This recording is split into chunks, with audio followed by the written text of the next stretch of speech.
Hello and welcome to the News Brief, GSN, for Friday, December 9th. Thanks so much for tuning in. It's beginning to feel a lot like Christmas. Hope that you're having a splendid week and you've got a great weekend coming up, I hope. So what's happening here at the parish? Well, we just celebrated the Feast of the Immaculate Conception. So now we turn our eyes towards a few other things. We have our celebration of the Our Lady of Guadalupe celebration, which is Sunday evening.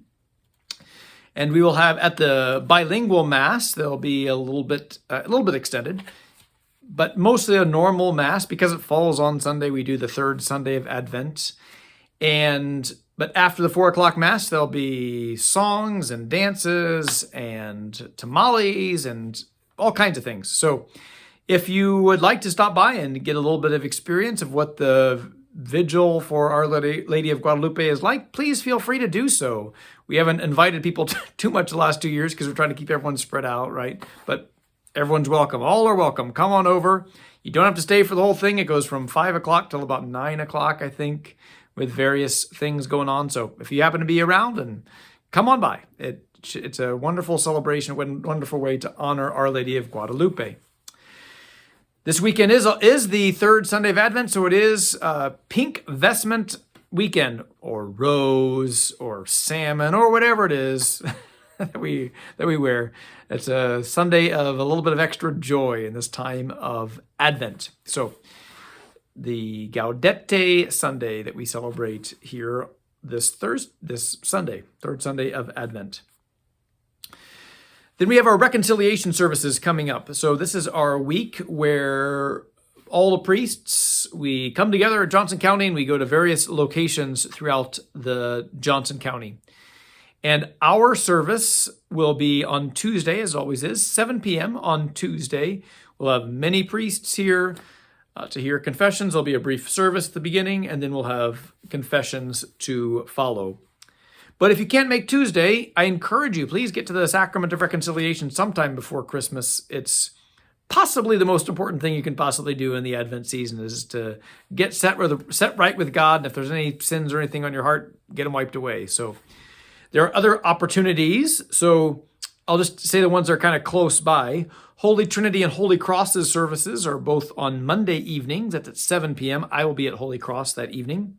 On Wednesday evening, St. Paul has their service. That's where I will be. And then both St. Joseph and Sacred Heart have their services at 7 o'clock on Thursday. I will be at Sacred Heart on Thursday evening. The last opportunity is Sunday evening at Nativity. That's at, I think, 7 also.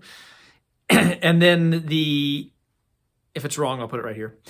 And then I will be at Wea, Holy Rosary in Wea, in the afternoon on Sunday. So that is opportunities to go to the Sacrament of Reconciliation.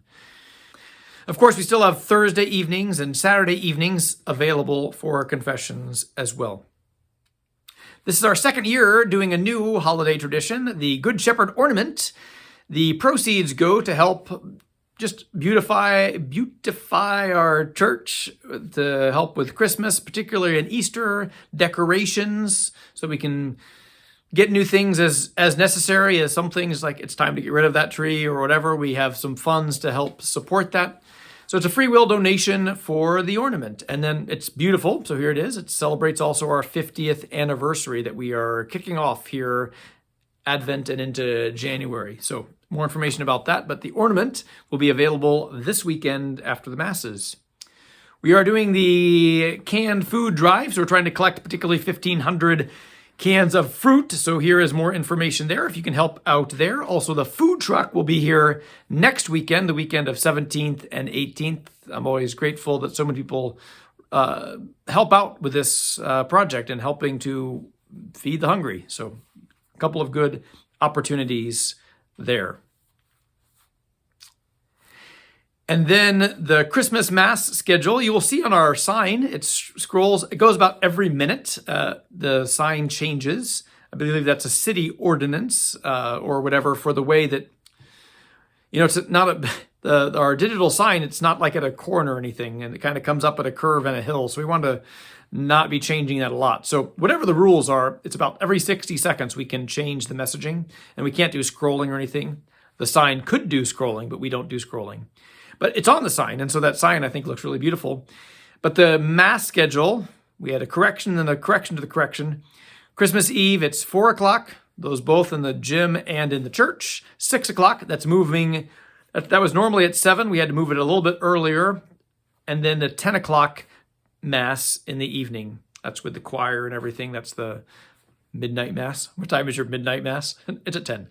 And then we have on Christmas morning, 10 a.m. And then we have 2 Masses in Spanish, 8 p.m. on Christmas Eve and 12:30 on Christmas Day. So lots of opportunities to go to Mass on Christmas. That is the schedule. And yeah, we are rolling. It is Advent time, and I've enjoyed the school program, the Christmas program, the lessons and carols. Last week was awesome, and just a couple of great concerts, and it's just a wonderful time to be a Catholic. So this week I will be celebrating the 10 o'clock Mass and the 4 p.m. Mass. At least that's what the schedule says. So if people sometimes wonder, which Masses are you celebrating? 10 and 4, and then Father Mercerman has the 5, 8, and 12:30. So hope you have a blessed weekend, and we'll see you soon.